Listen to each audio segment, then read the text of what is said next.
Et yo les potes et bienvenue à tous, j'espère que vous allez bien, que vous avez la forme. Aujourd'hui, petite vidéo assez cool puisque on va parler d'un objet que peu de gens connaissent et qui est génial pour l'étalonnage. J'ai nommé la tablette graphique. Boum. Alors voilà, il y a quelques temps de cela, j'avais regardé une vidéo de Max Maximus, je vous invite à aller check sa chaîne, je vous mettrai le lien dans la description. En gros, lui, c'est un monteur professionnel et il bosse avec des tablettes graphiques depuis longtemps. Et il se trouve que moi je connaissais un petit peu cet usage pour la retouche photographique, mais que ça me paraissait pas être le truc le plus fou de la planète. Et pourtant, je me suis trompé, il y a plein d'avantages à ça. C'est pour ça que j'ai décidé il y a quelques temps, il y a bien 6 mois maintenant, d'investir dans une petite tablette graphique. Alors moi il s'agit d'une Wacom Intuos, vous avez le lien dans la description, mais en gros c'est une tablette qui vaut pas cher du tout, moins de 100 €. Et bien sûr, il y en a pour tous les modèles, pour toutes les utilisations et surtout pour un peu tous les niveaux. Néanmoins, sachez que nous, quand on veut pas dessiner, il n'y a pas besoin d'avoir une excellente tablette graphique.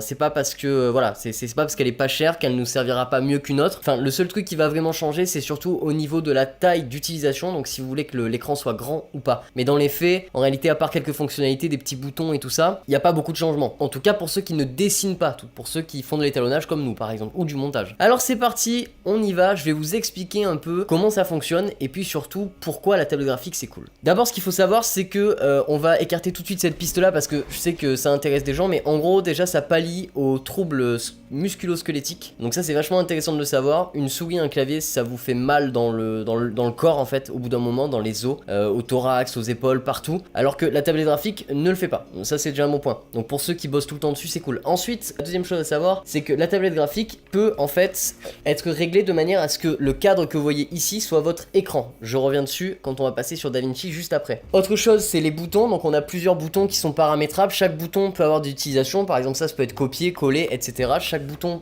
est paramétrable. Vous pouvez faire ce que vous voulez. Et puis pareil, au niveau du stylet, on va avoir deux petits boutons ici et ici qui peuvent faire plein d'utilisations différentes. Alors au début, c'est un peu déroutant la tablette graphique, mais en fait très vite on s'y habitue.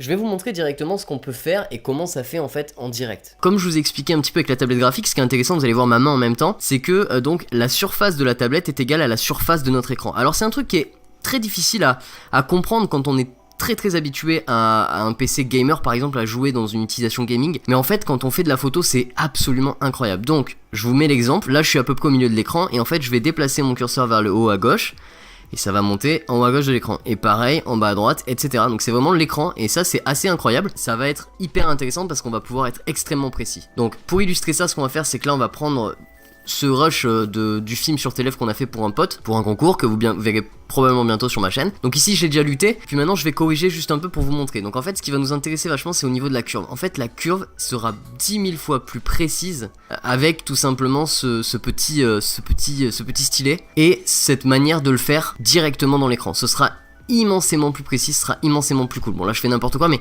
en gros l'idée c'est pour vous montrer que je peux vraiment aller tâtonner les points et venir les chercher à la perfection. Je peux vraiment créer des looks que j'aurais beaucoup plus de difficultés à créer avec une souris, tout simplement.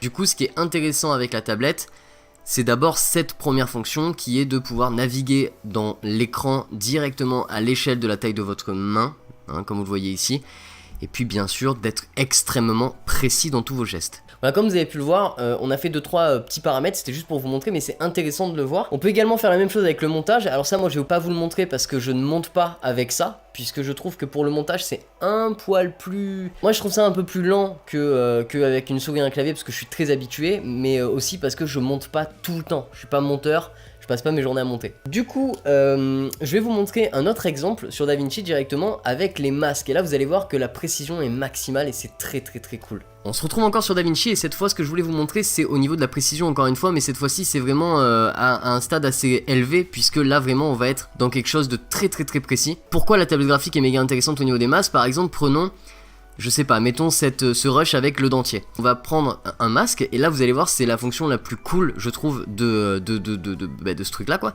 Donc on va prendre un masque, une curve, j'en ai pris 3, bon c'est pas grave. Et là en fait on va pouvoir aller masquer directement avec la main, et ça les gars, ça n'a pas de prix. C'est à dire que là de masquer avec votre main, c'est beaucoup plus précis que de masquer avec une souris, comme vous pouvez le voir. Là je fais quelque chose d'extrêmement grossier, mais c'est beaucoup plus précis vraiment. Et donc, verdict par rapport à ça, c'est que concrètement, même si vous êtes habitué à la main à faire des masques, clairement vous l'êtes pas autant que avec ces petits outils qui sont merveilleux. Et là voilà, on a notre masque et on va pouvoir en faire tout ce qu'on veut. Donc la deuxième utilité, c'est les masques. Voilà, comme vous pouvez le voir, on a vu un petit peu ce qu'on pouvait faire avec une tablette graphique. Bien sûr, j'en parle principalement pour l'étalonnage, mais sachez que ça va surtout être un outil de précision extrême qui va vous aider dans beaucoup de cas, surtout pour des étalonnages poussés, et je trouve ça génial en fait. N'hésitez pas, si vous avez un petit peu le budget pour passer dessus, c'est pas cher, enfin pour moi je trouve ça pas cher, et voilà, ça marche nickel. Donc il faut essayer. Les amis, j'espère que cette vidéo vous a plu. Vous avez et vous retrouverez toujours mes luttes sur ma boutique Sellfy directement dans la description. N'hésitez pas à passer voir. Et puis on se retrouve très prochainement pour une nouvelle vidéo. N'hésitez pas à vous abonner, commenter, liker et bien sûr partager. Ciao. Missing someone with